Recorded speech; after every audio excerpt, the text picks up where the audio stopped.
ويسألونك عن الجبال فقل ينسفها ربي نسفا فيذرها قاعا صفصفا لا ترى فيها عوجا ولا أمتا يومئذ يتبعون الداعي لا عوج له وخشعت الأصوات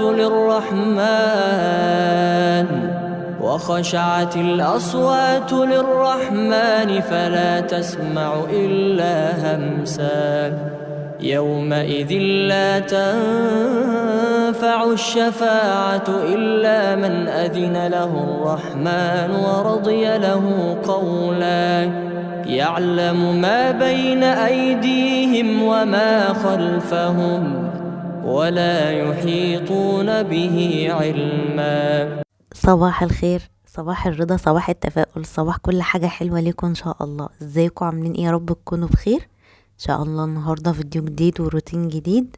بس قبل ما ابدأ الفيديو عايزة اقول لكم انتوا وحشتوني جدا من الفيديو اللي فات، وان شاء الله النهاردة بقى فيديو كده تشجيعي وتحفيزي وحماسي وكل حاجة ان شاء الله تاخدي منه كده طاقة ايجابية وتقومي كده لو وراكي حاجة تقومي وهتعمليها. بس عايزة اقولك قبل ما ابدأ الفيديو انا اسمي علا ودي قناتي، واتمنى كده لو اول مرة بتشوفيني اتمنى كده تاخدي لفة في القناة، ولو عجبك المحتوى والفيديوهات اللي انا بقدمها اتمنى كده تشرفيني وتنوريني وتكوني جزء من عيلتي الصغيرة وتبقي اختي من اخواتي. برحب بكل اخواتي اللي دخلوا جديد معايا واخواتي اللي في ظهري من زمان من اول ما فتحت القناة. عايزة اقول لكم ان انتوا كلكم حبايبي وكلكم اخواتي وكلكم على راسي، وبجد شكرا ليكم وشكرا لدعمكم، وبجد شكرا على تفاعلكم معايا في الفيديو اللي فات. عايزه اقول لكم ببقى في قمه سعادتي لما الفيديو بقى اغلب التفاعل اللي عليه بقى من المشتركين. ببقى عايزه اقول لكم ببقى طايره من الفرحه، حتى بصوا لو جاب 10 مشاهدات بس ببقى مبسوطه جدا ان انا اخواتي كده مهتمين بيا ومهتمين باللي انا بقدمه، وبجد بجد شكرا لكم. يعني ربنا يا رب يديمكم نعمه في حياتي. تعالوا بقى نبدأ روتيننا النهاردة. بس قبل نبدأ الروتين تعالوا كده نسمي الله ونصلي على رسول الله عليه أفضل الصلاة والسلام، ونبدأ كده يومنا بكل نشاط وكل حيوية. عايزة أقول لكم اليوم ده والله يعني كنت يعني عايزة أشارك معاكم أكتر من كده في الفيديو، بس يعني إيه مش ببقى عايزة أطول عليكم أو أخلي الفيديو يعني فيه ملل أو كده. فالنهاردة ان شاء الله نعمل كده تنظيف كده، يعني اللي هو التنظيف مش العميق قوي نص عميق في الريسبشن. وان شاء الله تقومي كده تتشجعي وتتحفزي، ولو وراكي حاجة ان شاء الله تاخدي كده شوية طاقة ايجابية كده وشوية كده حماس، وهتقومي ان شاء الله تعملي شغل البيت عندك. فيلا بقى شوفي كده الفيديو، ولو وراكي حاجة يلا نقوم نعملها سوا. بجد بيبقى ساعات يا بنات يعني بنبقى عايزين حد كده يحفزنا ويحمسنا كده ان احنا نقوم نعمل اي حاجة. بجد بيبقى جيلنا اوقات كده او يمر علينا اوقات مش بنبقى والله يعني عايزين نقوم نعمل ولا نتحرك من مكاننا. بجد وانا الفترة دي كده زي ما بيقولوا كده عندي كده الموضوع ده. بس عايزه اقول لكم والله ان انا بيجيلي حماس كده لما خلاص هقول ان انا هصور، فبجد بيجيلي حماس وبيجيلي طاقه. كنت الاول قبل ما قبل ما فتحت القناه يعني كنت لما اتفرج على فيديو روتين اقول يعني عادي ما هو فيديو زي اي فيديو، بس بجد بجد عايزه اقول لكم لا. مع الوقت حسيت كده ان انا كل ما بشوف روتين او بشوف حد كده بيعمل حاجه بقوم كده وبتشجع وبعمل. فبجد الموضوع فعلا بيبقى مؤثر علشان كده. وانا كمان يعني الحمد لله يعني رب العالمين من النوع اللي بحب يعني الدنيا دايما تبقى مترتبه ومنظمه ونظيفه كده. فبجد هي كانت اصلا فكرة القناة جات لي من كده، ان انا بحب اصلا الموضوع ده، بحب انظف بحب ارتب. فقلت ليه ما شاركش وممكن افيد غيري باي حاجة او باي معلومة حتى لو بسيطة. فان شاء الله كده انا بصراحة كان الصالة بتاعتي او الريسبشن عندي بصوا مليان تراب، مش عارفة الهوا بيبقى جامد جدا وجاي من البلكونة، فالدنيا كانت مليانة عنده تراب. فقلت كده هتشجع كده واتحمس واشجعكم معايا وابدا كده اقضي كده على التراب، لان اول ما الجو بيحرر يا بنات التراب بيطلع ريحة. ده اولا. ثانيا بيزود لك لو حتى الجو فيه يعني سنة رطوبة او سنة برودة، التراب ده بيخلي الدنيا حر وبيخلي الدنيا كده مليانة طاقة سلبية. فاكتر حاجة تشيل الطاقة السلبية ان انت تشيلي التراب من على البيت كده. عارفين عاملين اشبهها لكم زي ايه بالظبط؟ زي مثلا اللي هو مثلا حد بيبيع في المحل بتاعه حاجة، فكل شوية بيشيل التراب عشان خاطر تنور كده وتلمع، انتوا عارفين. فطبعا لما كده انت بتعملي كده في البيت بتشيلي الحاجة اللي مش شكلها حلو او الحاجة اللي بتديكي كده اكتئاب او كآبة. ما هي قلة النظافة دي بتدي يعني بتدي احساس كده بحاجة مش حلوة، بحاجة كده ان انت زهقانة على طول. انما لو الدنيا كده حواليك نظيفة ومترتبة فبتديكي كده طاقة وبتديكي كده باور، بتديكي كده تفاؤل وامل. فبجد بيفرق جدا يا بنات ان احنا كده ننظف على طول او ايدنا تبقى في الحاجة على طول، بجد هيفرق معاكم جدا. اوقات كتير بقول يعني اما بطلع معاكم يعني انظف الريسبشن بالذات، فهو بصراحة يعني بتلاقوا الكوشنز مكانها، بتلاقوا كل حاجة مكانها. فساعات كتير بقول يعني ان انتوا هتقولوا مثلا هي طالعة تعمل ايه او كده، ده مفيش حد يعني مبوظ لها حاجة او كده، بس والله لا، بيبقى مثلا التراب، انا مشكلته التراب. وكمان انا عامله نظام في البيت، يعني عندي مثلا ولاد عارفين ان هم حدودهم بيلعبوا في الغرفه بتاعتهم، اللعب بتاعتهم مش بتخرج بره الا لو مثلا هياخدوا بعض الحاجات ياخدوها مثلا البلكونه في البلكونه يعني. فانا عامله نظام، فنظام والترتيب مفيش احسن منه، هو هيريحك ودايما هيديكي كده يعني ايحاء ان الدنيا كده حواليكي مترتبة. فهو لو انت عملت نظام في البيت او عملتي يعني قواعد، فبجد الدنيا هتبقى ماشية معاكي جدا.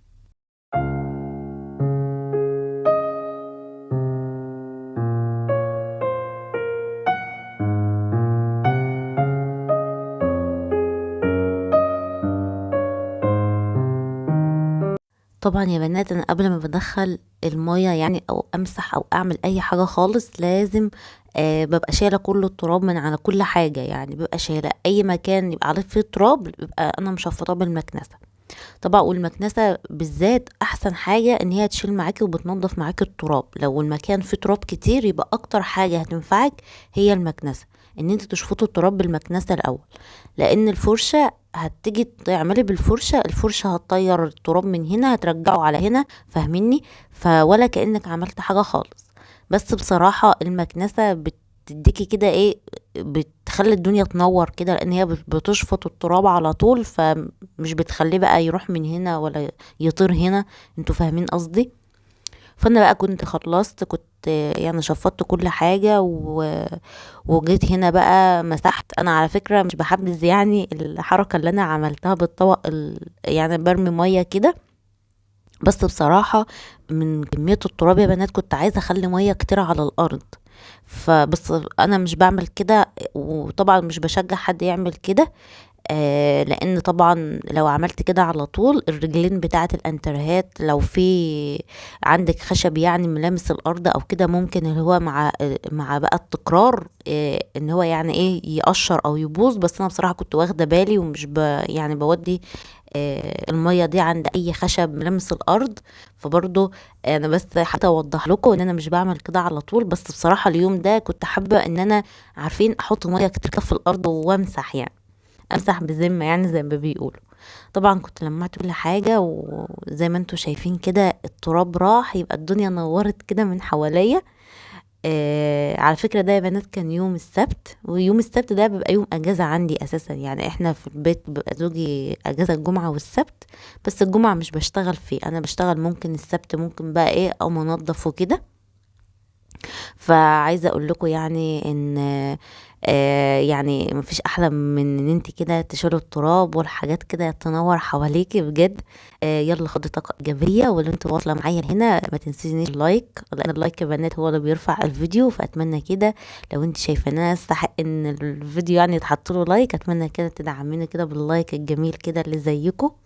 فعايزه اقول لكم بقى ايه رايكم بقى في الصاله القمر دي بعد ما اتنضفت؟ الحمد لله، وابقى مبسوطه جدا بعد ما بخلص. فبجد بجد يعني ربنا كده دايما يدينا الصحه كده ونعمل، لان بجد مفيش احلى ولا اروق ان انت تقعدي كده في حته نظيفه طبعا يعني. وطبعا بقى مفيش احلى من التعطير بقى بالمعطر الجميل ده. اللي طلبوه يا بنات انا حطيت لكم صورته وصورة اللي هو مكسيل اللي انا بمسح به الارضيات وبعمل بيه البخاخة، حطيته لكم على المنتدى. فبجد جربوه كده وان شاء الله يعجبكم.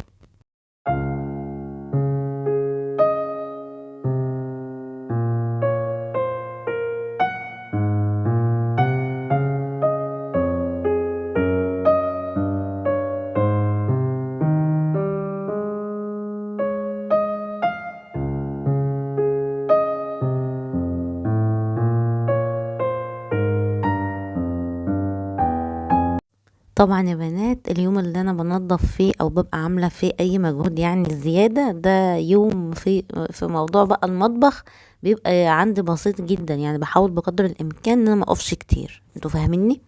فاليوم ده بقى كنت هعمل غدا كده سريع، كنت هعمل مكرونه كده باللحمه المفرومه وايه، وقلت اشاركها معاكم.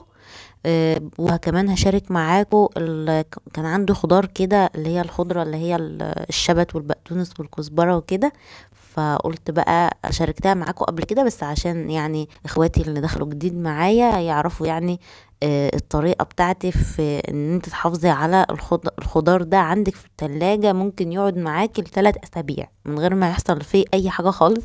يعني عايزة اقول لكم اصلا الكيس ده عندي بقاله يجي حوالي 5 ايام. كنت طالبه خضار وكده والله العظيم، وكل يوم اقول هعمله بكره هعمله بكره. فزي ما كنت بقول لكم يا بنات اول الفيديو كده، ان انا الفتره دي او اليومين دول اساسا كده مفيش طاقه خالص. انا مش عايزه اديكم طاقه سلبيه، انا عايزه اديكم في الفيديو طاقه ايجابيه بس. يلا بقى يعني معلش استحملوني. فبجد كان عندي بقالي فتره وعايزه اعمله ومكسله جدا. مش عارفة، عندي زي خمول كده يا بنات جامد جامد والله، بس بحاول يعني بحاول ان انا اتغلب عليه.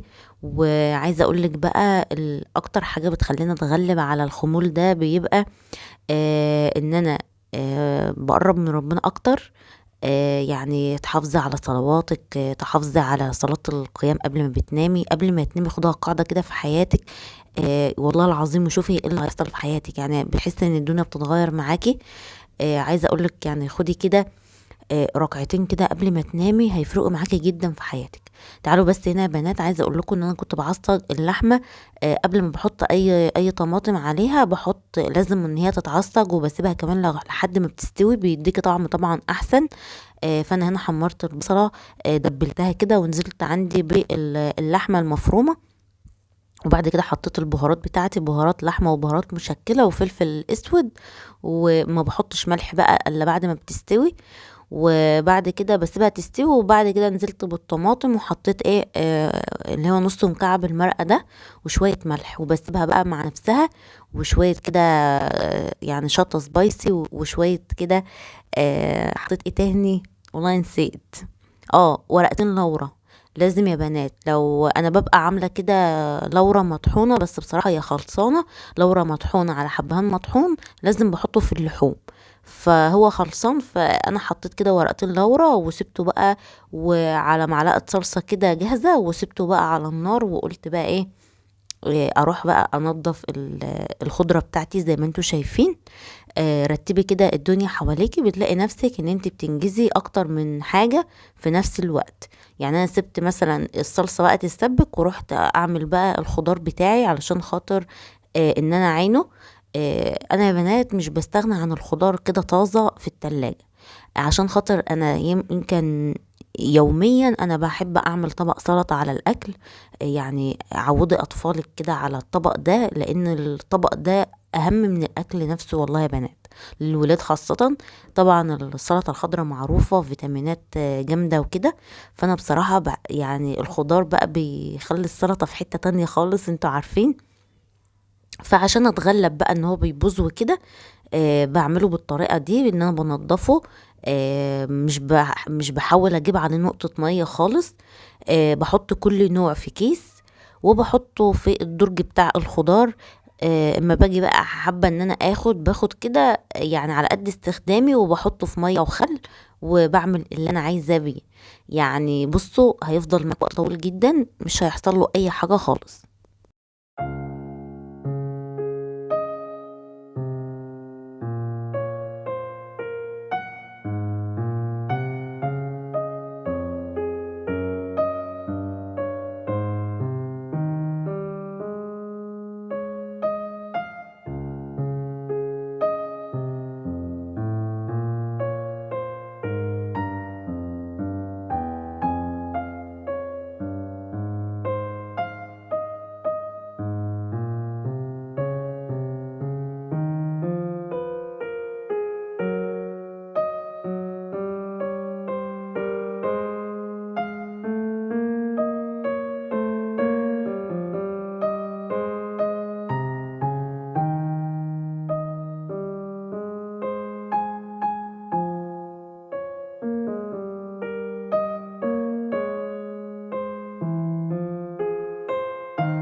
طبعا يا بنات بقى كنت حطيت المكرونة ووطيت عليها خلاص، وسبتها بقى ان هي تستوي.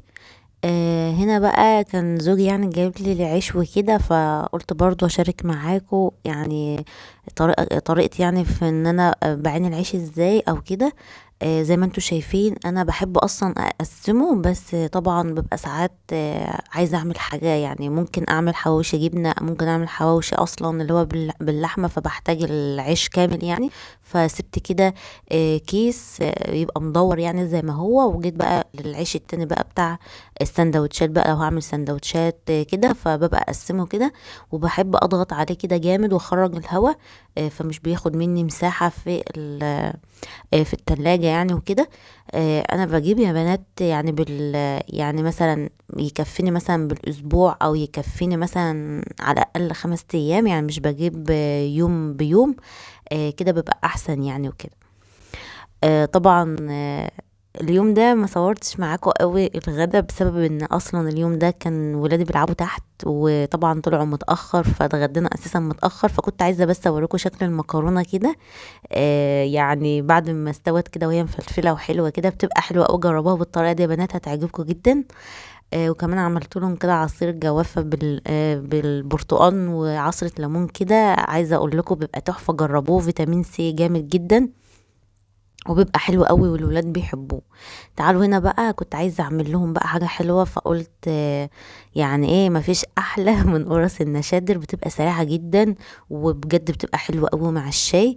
عايزه اقول لك هسيب لك المكونات في صندوق الوصف او في اول تعليق مثبت ان شاء الله. هنا بنحط كل المكونات الجافه على بعض، وبجيب الميه دي يا بنات ممكن تستبدلوها بلبن. يعني لبن كده يكون دافي، وبتحط عليه معلقه صغيره من النشادر، وبتحطي بقى كده وتضيفيهم بقى للخليط السائل، وبعد كده بتنزلي بالدقيق وتبداي ان انت تعجني. عايزه اقولك مفيش اسهل منها، ولو انت مش بتعرفي اصلا تعملي اي حاجه خالص، اي حلويات اقولك دي هتنجح معاكي. انا بصوا ما ببقى مزنوقه في اي حاجه، عايزه اي حاجه مع الشاي او كده، او على الفطار حاجه سريعه، بعمل قرص النشادر دي. عايزه اقول لكم حلوه جدا. بس اهم حاجه فيها يا بنات ان انتوا ترققوا التبطيطه بتاعه القرصايه، يعني تخلوها كده ايه، سمكها صغير، مش تبقى تخينه كده زي القرص الطريه، لا. كل ما زودتي الترقيق يعني او التبطيط بتاعها كده، او فردتيها قوي، هتديكي نتيجه افضل.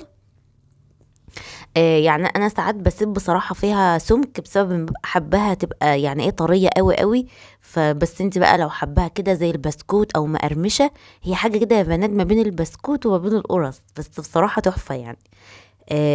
ولقوا مكوناتها سهلة جدا وموجودة في اي بيت. يعني مثلا حاطة معلقتين كده لبن بودر، لو انت عايزة تستغنى عنهم استغني واستخدمي لبن عادي، او ممكن تحطي معلقة واحدة على مية عادي براحتك خالص. يعني هي ملهاش قواعد بصراحة، من اسهل الحلويات. طبعا كنت كده يعني فردت الكمية وبجيب شوكة كده وببدأ ان انا اخرمها كده. اهم حاجه بس يا بنات زي ما قلت لك ان انت ترققيها قوي وانت بتبططيها، وبعد كده بتجيبي كده شويه سكر كده، يعني ايه تفردوهم كده او ترشيهم كده على الوش، وبتضغطي عليهم حاجه بسيطه عشان يثبتوا. عايزه اقول لك تحفه، جربيها وان شاء الله ان شاء الله متاكده ان هي تعجبك جدا. بدخلها كده على فرن على درجه حراره 180، وزي ما انتم شايفين بقى فطار كده جنب كوبايه شاي. كوبايه شاي بلبن، عايزه اقول لكم بالشاي باللبن خطيره، حلوه قوي، ومكوناتها على قد الايد ومفيش اسهل من كده. ده يا بنات كان فيديو النهارده، اتمنى يا رب يكون عجبكم ويكون كده استفدتوا منه وخدتوا منه كده ولو طاقه ايجابيه حاجه بسيطه. فبجد انتوا بتوحشوني جدا، عايزه اقول لكم ان انتوا بتوحشوني جدا جدا جدا. واسفه ان انا بتاخر في الفيديوهات، بس بجد يعني هو صحيا انا يعني دي مقدرتي بصراحه. فعايزه اقول لكم بس ان انا بحبكم جدا، واتمنى يا رب كده دايما تبقوا واقفين معايا ودايما تدعموني، لان بجد دعمكم ده بيفرق نفسيا معايا، وهو اللي بيشجعني وبيخليني كده يعني ايه اقوم واصور والله العظيم. فدعموني كده باللايك، واشوفكم ان شاء الله في الفيديو الجاي، والسلام عليكم.